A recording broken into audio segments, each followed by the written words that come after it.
Shalom, family. This is Or Ibri, author of Making Your Enemy Your Footstool, investor and consultant. So first things first, just a quick update. My COVID symptoms. This is really weird. I haven't heard of this. I don't know. With my COVID symptoms, I did lose my sense of smell. I can't smell anything right now. But my sense of taste is really weird. Like it's like the middle of my tongue.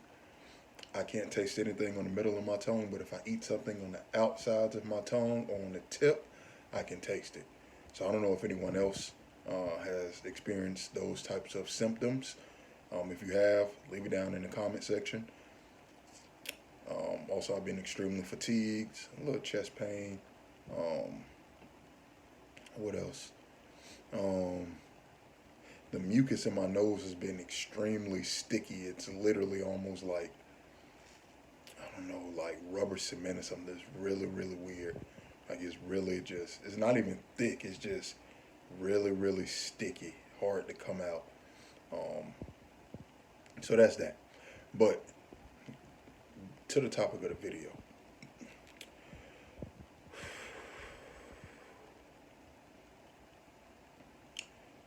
For those of us that live here in America, I can't speak for any other country or culture because I don't live there and I haven't visited there. But for those of us who stay here in America, we spend a lot of time debating with one another about societal norms.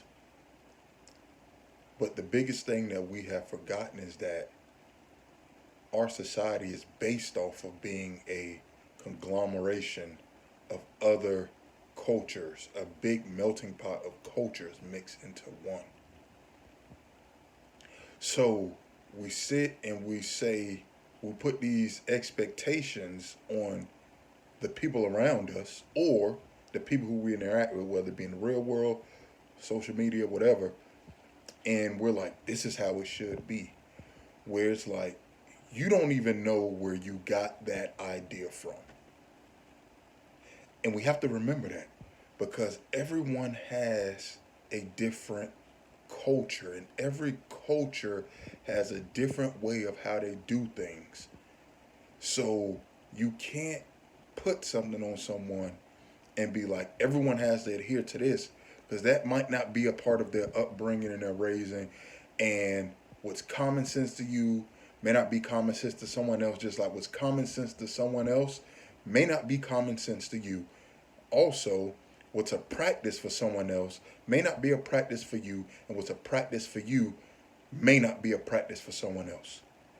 And what you do, just because someone else doesn't do it, doesn't make them any less of an individual than you are. We don't know. First off, majority of the things that we trying to superimpose on one another, you don't even know the origins of them. You don't even know the origins of those practices, which is extremely hilarious to me because you're basing your reality off of something that you don't even know the origins of it. One case is, you see some posts where people talking about a man should have to pay a certain amount for a diamond ring. You don't even most of y'all don't even know diamonds literally don't have a value. They're worthless. They only are valued at the price at which we're willing to pay for them. And the reason how we got the whole concept of a diamond ring was through a marketing ploy.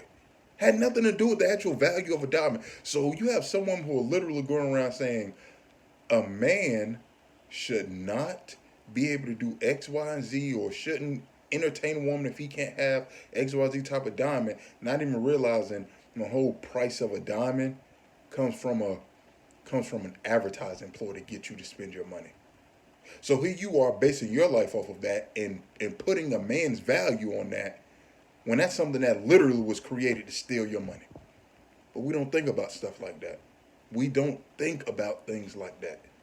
We just pick up something and then apply it and it doesn't even go. So that's why it's very, very, very important to know the origins of things. Know why you do things, how you do things, where things came from. And as you learn the origin of these things, then you can properly apply them. Like I said earlier, we have all of these different cultures here in America from all around the world. And because they're from all around the world, they mean something different. So, another example,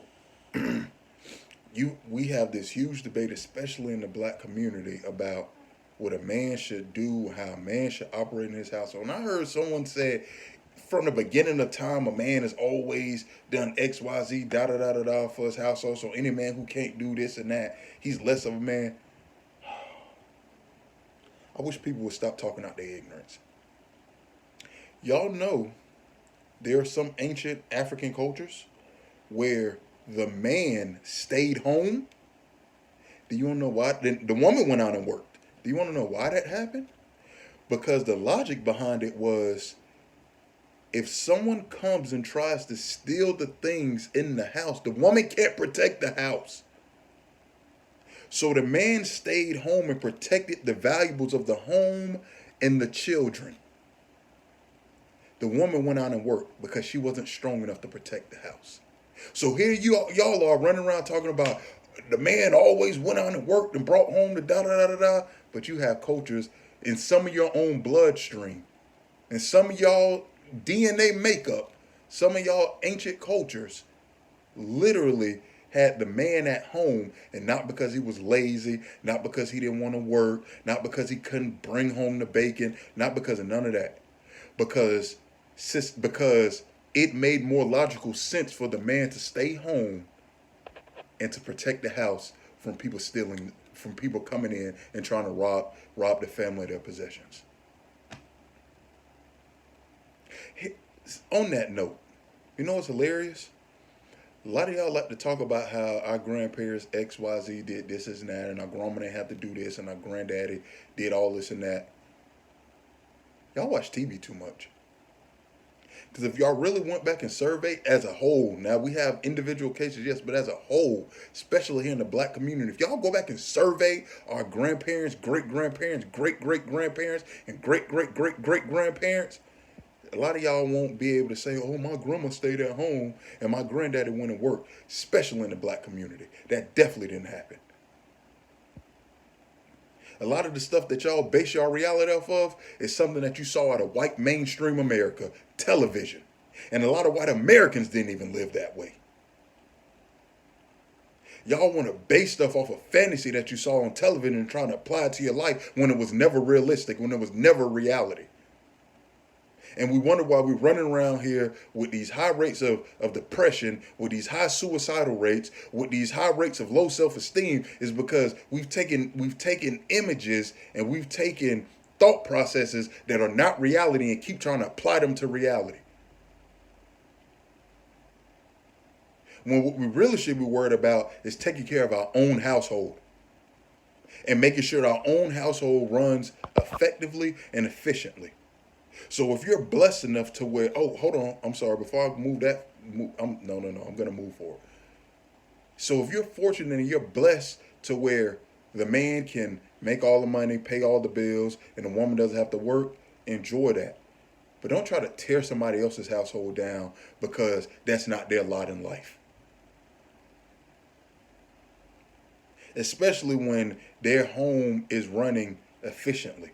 Especially when they have an understanding in their home and things are getting done. They're not struggling. There's food on the table. There's a safe roof over everyone's head. The children are loved and provided for. Stop tearing people down based off of fantasy. Especially in the black community, because a lot of our grandparents, the man couldn't even work.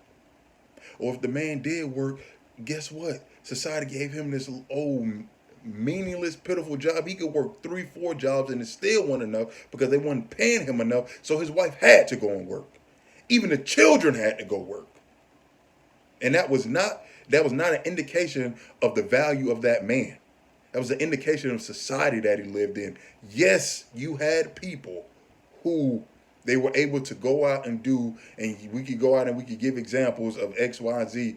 But I need you all to stop romanticizing the past and go and read books about what actually was happening. Stop basing the past off of television and base the past off of actual real life events. I implore you all, go read the autobiography of Malcolm X so you can get a real feel about what it actually was like living in black communities. Quit basing it off of the damn Cosby Show. That's not real. That wasn't realistic. How many of our people were doctors and the wife was a lawyer? How many? That didn't happen a lot. Now we have a lot of cases, but that wasn't the norm. And that's not the norm now. And it has nothing to do with people being lazy. Everybody can't be a doctor. Everybody can't be a lawyer. Everybody can't be, like, there has to be something for everything. What everybody can be is financially sound. What everyone can be is financially savvy. What everybody can do is create a great economic plan for their family in the role that they're in. Some economic plans are going to involve one great income from a man. Some economic plans are going to involve 2-3 incomes from the parents working multiple jobs.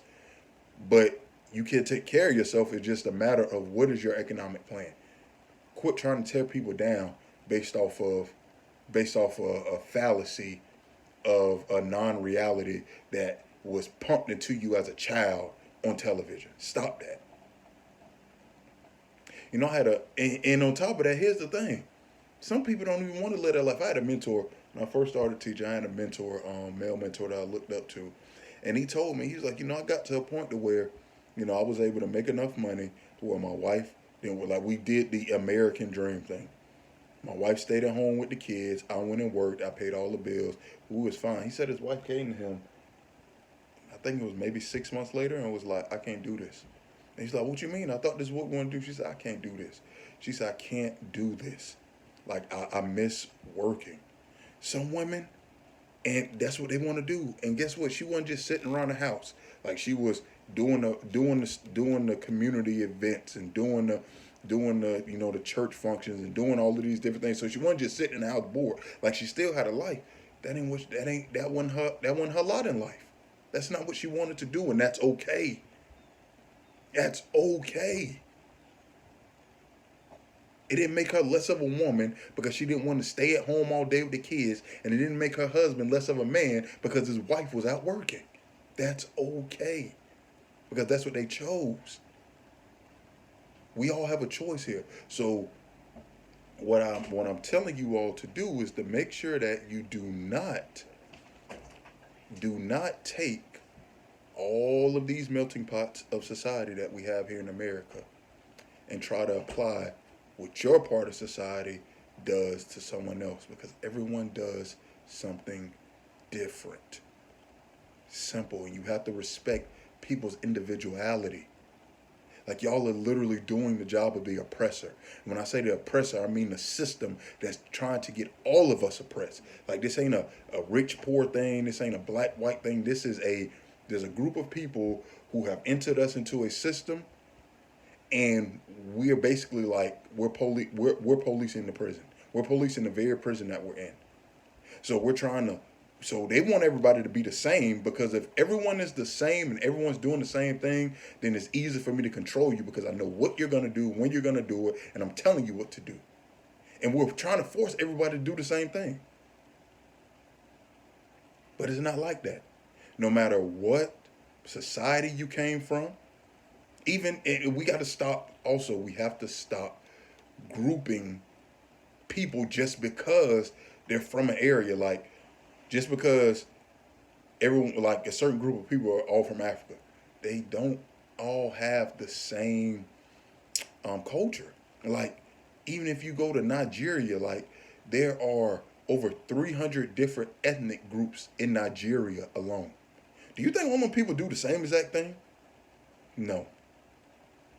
In Europe, in the olden days, before you got the ruling class, how it is in Europe now, like, the reason why the Romans did what they did and the Greeks did what they did because you had groups of Europeans who stayed outside of the city walls. They were called the pagans. Pagans just means country dweller. They stayed outside the wall like the Druids and the Celts. These people didn't do what the society or the city did. But the city or the government still wanted to control all these people. So they created ways to pull them back in, or to pull them in, or to make them part of society so they could control them. It's always been about control. So what the Celts and the Druids did on the outskirts is not what they were doing inside the Roman city walls or the Greek city walls. It's not. All Europeans weren't doing the same thing. All Africans aren't doing the same thing. All Asians don't do the same thing. Even the Native Americans here, they weren't all doing the same thing. Like, we got to stop generalizing people. We're all individuals. Yes, we all have some things that are the same. But in the society we live in, it seems like we're more one than not because we've all been programmed. And I don't know if y'all see it or not, but just look at the music, man. Like, even all the music is starting to sound like hip hop and rap has become pop music, and then you got, I was just watching Hip Hop Evolution yesterday, and they were talking about how, one episode they were talking about how, artists back in the day like Justin Timberlake and Britney Spears and not Shakira, they named a couple of other artists, how they wanted that hip hop feel, so they went and got hip hop artists to write their lyrics.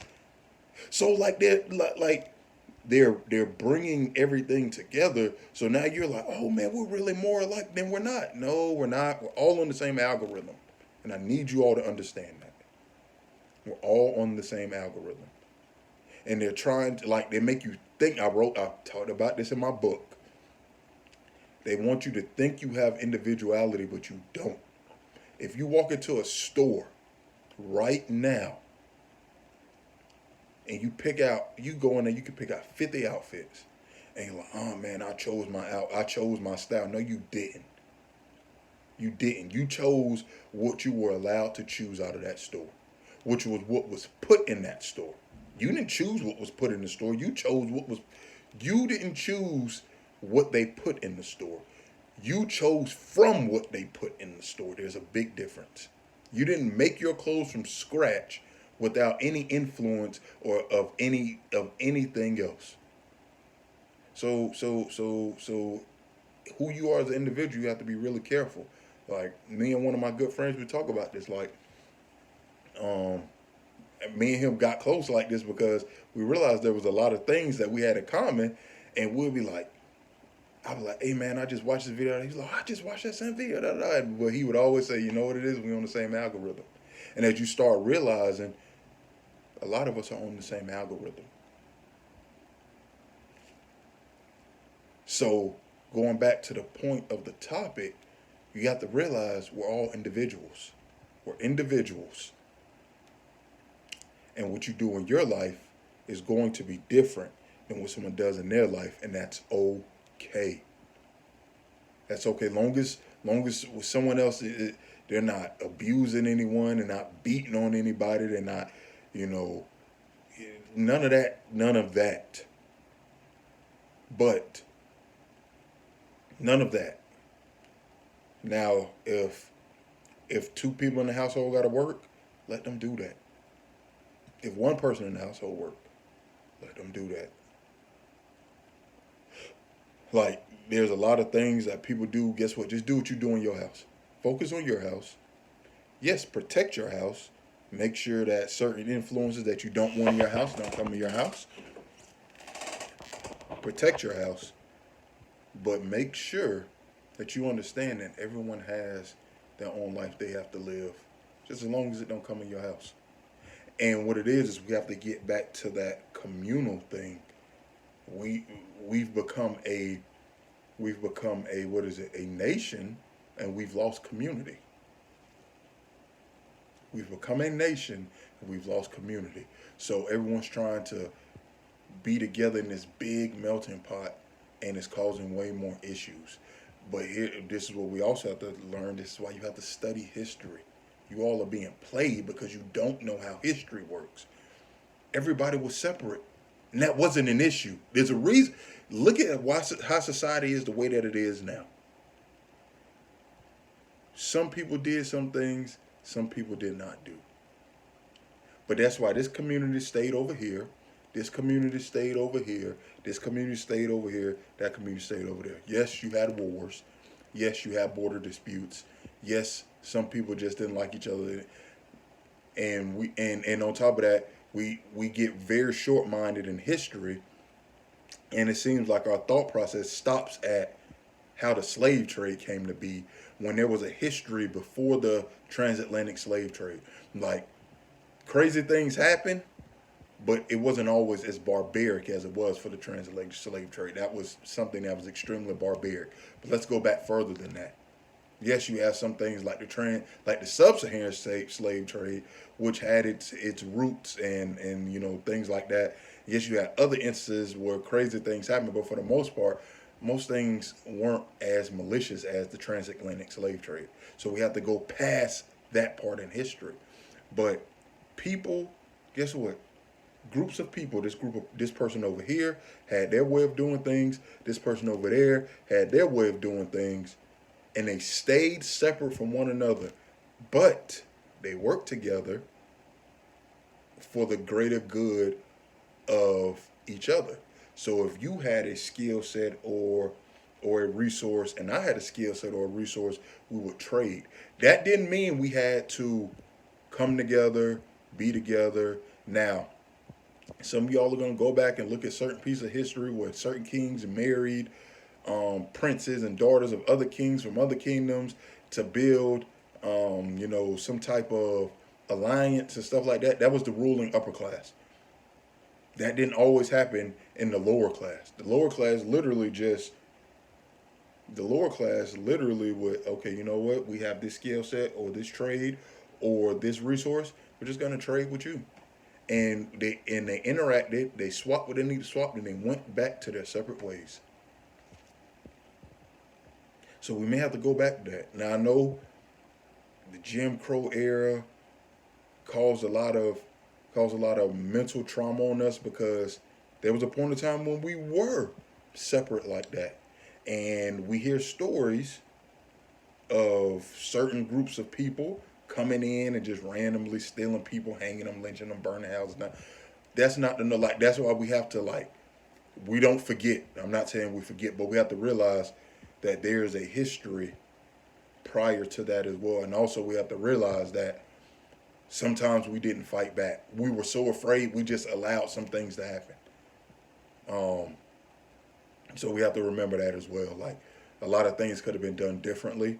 I appreciate our ancestors for everything they've done for us, all the sacrifice they made, even all the pain that they went through. I appreciate them for that. And I'm not going to diminish anything that they did or how they did anything because that's how they felt like they needed to do it at that time. We can't go back and change that. But what we can do now is learn from their mistakes and say, no, we're going to do something a little different if we get back to that circumstance. Where there's separation. Like, no, we're going to actually protect ourselves. And we're not just going to let somebody ride through and just take, just like how if you went in their neighborhood, they did whatever, we have to have that same mindset. And it's not about being a savage. It's about showing people they can't just put their hands on you. So, going back to the main overarching theme of the video, we have to make sure that we allow people to live the life that they need to live in their space, and we live the life we need to live in our space. Don't look down on somebody just because of a way that they think or whatever like that. Just live your life. If you will focus on your life and living your life and doing what works and prospers for you, you honestly won't even have time to worry about what's going on in somebody else's household. You really, you won't even have time to speak on someone else's household because you'll be so busy building up yours. You'll be so busy trying to make sure that your household has everything that it needs for 2-3 generations down the line. If that man's wife is working and she happy, that you ain't even worried about that. But you ain't but you're not invested enough in your future and your seed's future. That's why you can speak on someone else's household, especially someone else that's not complaining, and live this romanticized life. Like, you ain't got enough struggle in your life. If you're able to live a romanticized life, you don't have enough struggle in your life. So that's one or two things. You're not pushing yourself hard enough, or society just too easy for you. So which one is it? Which one is it? You got to figure that out. But let's make sure that we know the origins of things, know why we do things, know how things came to be.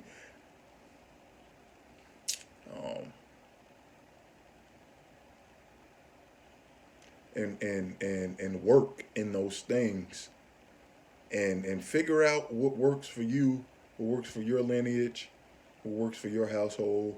Find a community. Here's the thing, it's so good. You have the Amish. The Amish, they're different sects all over the country.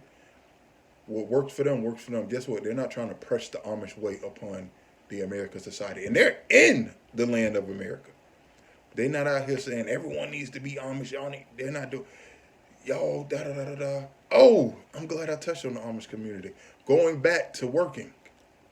Also, I know I spoke on earlier some societies where the man actually stayed home. Some cultures, African cultures, where the man stayed home to protect the house and the woman went out to work. Also, old culture, because I'm trying to figure out where y'all get this thought process from. Even back in the old days, the woman did not work. You want to know why? Because majority of families were actually entrepreneur families, so they had to support themselves. So they had farms or some type of family trade. So guess what? Like, if a family had a farm, the entire family worked in the land, on the farm. It wasn't just, the man wasn't out there tilling the land by himself. Y'all think the man was just out there tilling the land by himself, and the wife was just sitting in the house twiddling her toes or sewing clothes or something? Y'all think that's how that went? Y'all really think that's how that went? And if you did, you need to reconnect with reality, because that is not what happened. The woman was out in the field with the man, the children. That's why people had children, a lot of children back in the day, to help with the fields and the farm that the family owned. That's why they had children. As a matter of fact, a lot of children don't know. That's why y'all have summer vacation. That's why y'all have fall vacation. That's why y'all have winter vacation. It wasn't so you could sit at home and chill and not do anything. It was so that you had a time period in which you can do the specific harvesting that needed to be done. That's why kids have summer vacations. We get at all. We in this society, and we don't know why anything is the way it is, and we totally jack up the natural order of stuff. So now y'all kids sitting at home playing video games all summer, when the original meaning for them having summer vacations was so they can work. Winter vacation so they can work. Fall vacation so they can work. The wife didn't just sit in the house flipping, sipping on tea and gossiping with her girlfriends. No, she was out in the field, tilling and plowing and pruning and harvesting and planting and plucking and sowing and reaping. That's what she was doing. She did hard labor work just like her husband did, and just like the children did, and they all did it. So we got to get out, we got to get out of this romanticized point of view on what the past was and how life was. As a matter of fact, I was doing some studying.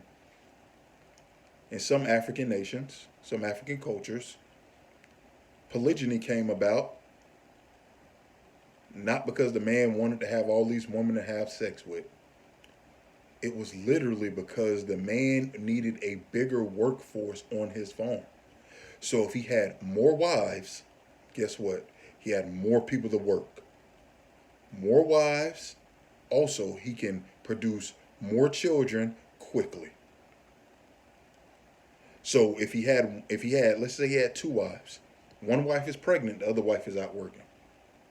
When the one wife has the baby, she's on bed rest, she can't work. Another wife is still working. Now just imagine you have one wife. Now your labor force gets cut down. If it's just you and the husband and the wife, I'm sorry, your labor force gets cut down in half when the wife has the baby.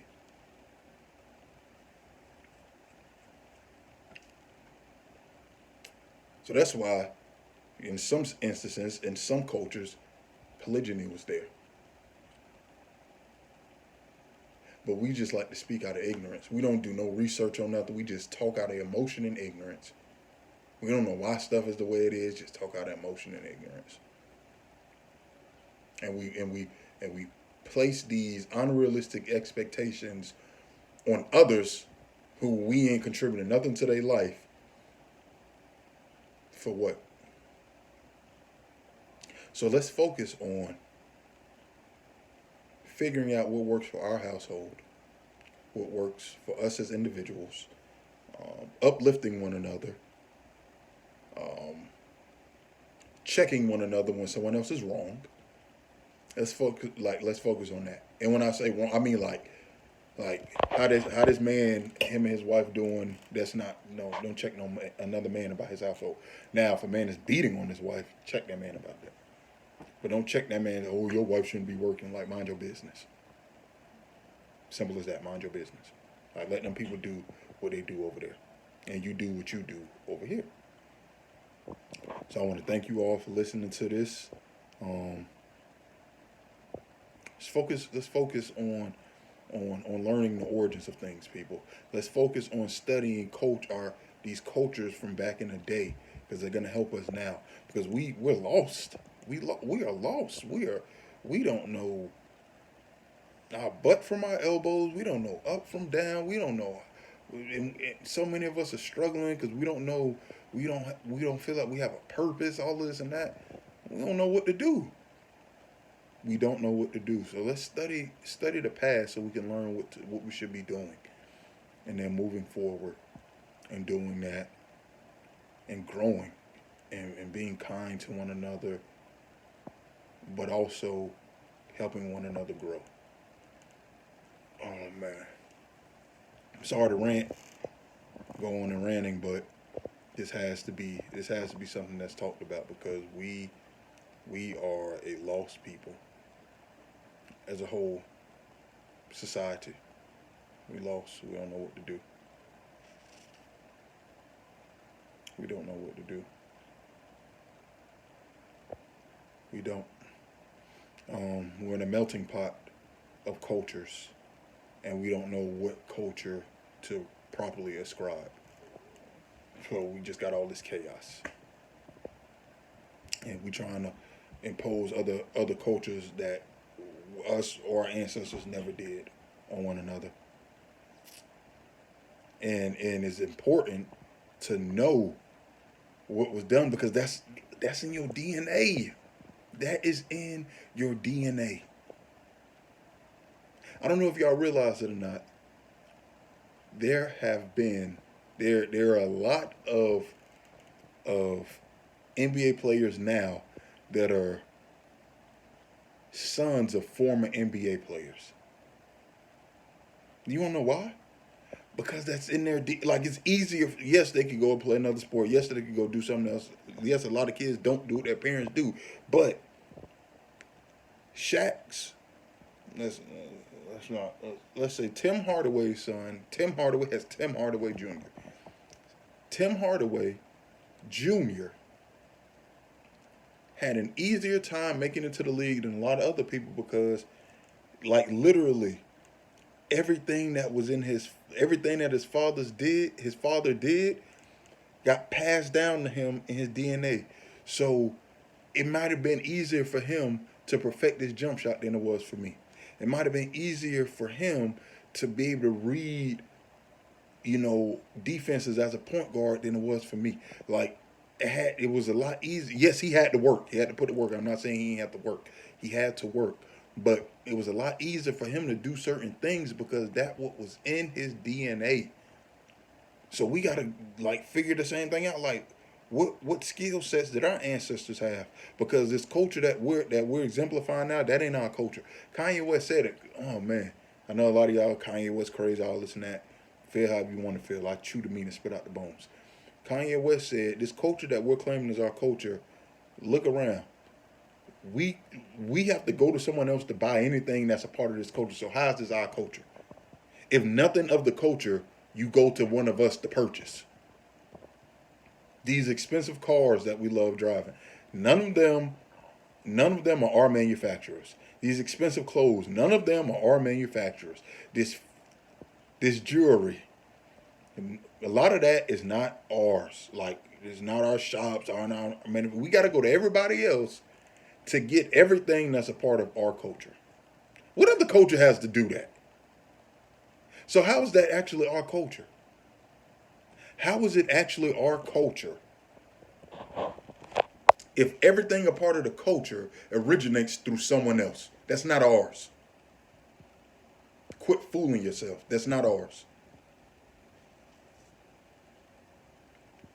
But we don't know who we are because we too busy trying to live a life that someone else is giving us.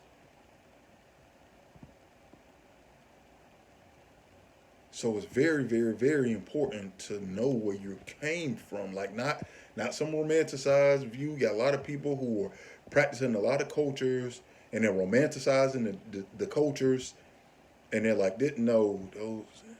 Here's the crazy thing: the part of the cultures that y'all are practicing, that y'all think are your indigenous cultures, aren't even the cultures that those people did. They were the watered down, translated version of people who couldn't understand the culture's version of. That's what y'all doing right now. Y'all not even doing the original cultures, even if those were your ancestors. Some of you all are practicing cultures that are not your cultures, because you're trying to connect to something. But even if that culture was your ancestor, you're not even actually doing your ancestors' culture, and that's across the board. That's for us as Israelites. That's for people who doing Egyptology, even people doing Yoruba and Ifa. Y'all not even practicing the proper culture. Some of y'all out here, I'm like, y'all sound like Ifa Christians. Like it's so y'all not doing y'all aren't doing the original cultures. Y'all sound like Egyptology Christians. Y'all sound like Hebrew Christians. Y'all sound like Buddha Christians. Like y'all sound like the it's funny. So I have my daughter, we do go for alphabet stuff like that, and I'll play videos on YouTube with alphabet and stuff. So they have this one video. It's called Alphabet Hip Hop Song, and then you have other channels like say Gracie's Corner, Jules TV, stuff like that. Jules TV, Gracie's Corner are black stations created by black people. Alphabet Hip Hop is hip hop by white people. Alphabet Hip Hop by white people. Now, if you never listen to Jules TV, never listen to Gracie's Corner, and you listen to that, and you had no clue on what the culture actually sounds like, you be like, "Oh, that's hip hop like that." They got the drawings of the characters in the dang videos with the chains on and they crossing their arms doing the hip hop thing and all of that lame stuff, and they got the little lame hip hop beat. And it's we got a little catchiness to it, but then you go and you listen to the real thing, you're like, oh no, that's definitely fake. But it sounds like it was biting up, like it passes just enough to people who are untrained, and that's what a lot of y'all are doing in cultures.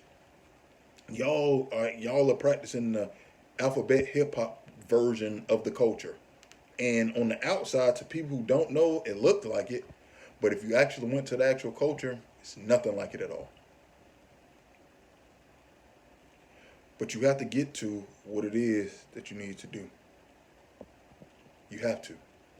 Because if you do not, then you're going to be setting yourself up. I remember I used to drive for Uber. And I remember I was talking to a guy he was from Cambodia, I believe. He had been here in America for about 18 years. And so we were just talking about different cultures. And he actually admitted that his ancestors, he said, like the Europeans did with a lot of cultures.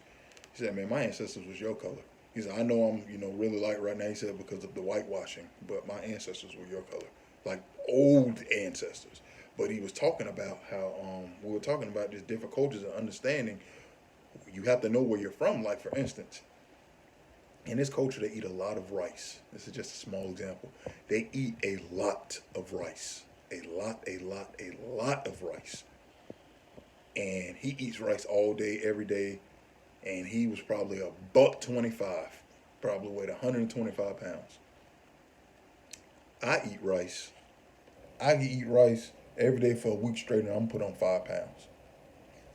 He can eat rice all day, every day, his entire life, and he ain't gonna put on a pound. That's culture. Like you have to know your culture and where you're from, because it'll have you if you're not in. Now, just imagine if I was living in his culture doing. I would have all this fatness, this bloatedness, all these stomach issues from the rice, all this and that, because I'm trying to practice something that's not indigenous to me. We have to figure out what's indigenous to us and do that, and give back this watered down stuff, and that comes back full circle, understanding who you are, where you're actually from, and operating in that community, and being in that community, and respecting other people's community and other people's culture, but not trying to superimpose yours on them, and not trying to superimpose just because you like something they do, like it from a distance. That might not be for you. That might not work for you. Just like I can't eat rice all day. That don't work for me. No matter how much I like rice, I love sushi. Can't eat sushi every day. Too much rice. So I want to thank you all for being here. Heal and build. And you all have a beautiful day. Say peace and shalom.